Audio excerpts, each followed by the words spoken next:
గాంధీ భవన్లో జగ్గారెడ్డి మాట్లాడుతున్నారు. లైవ్ చూద్దాం. వెంగళరావు పార్క్ కూడా ఏంది ఇది బాధ్యతారహితమైన మాటలు కేటీఆర్ మాట్లాడుతుంటే దీనికి ఏమో చిన్నపిల్లల వ్యవహారం అయిపోయింది ఇదంతా. అరే మీ ఏంది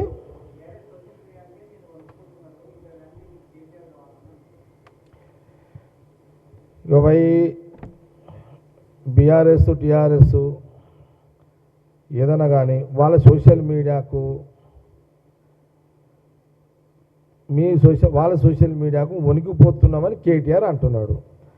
అంటే సోషల్ మీడియా లేనిది తప్పుడు ప్రచారం చేస్తుందని కేటీఆర్ చెప్తున్నట్టే కదా.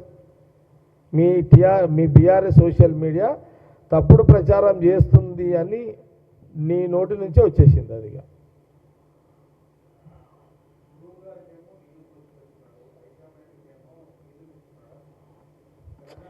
నేను ఒకటే చెప్తున్నా భయ్, నేను పర్సనల్గా చెప్తున్నా, పైసలు ఆడిస్తున్నాడు ఈడిస్తున్నాడు అని నైతికంగా అడిగే హక్కు కేసీఆర్ ఫ్యామిలీకి లేదు.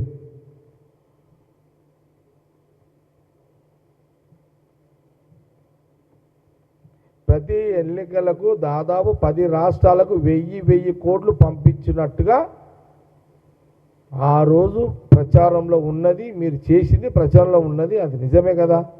నైతికంగా మీకు అడిగే హక్కు కానీ విమర్శించే హక్కు మీకు లేదు ముందు.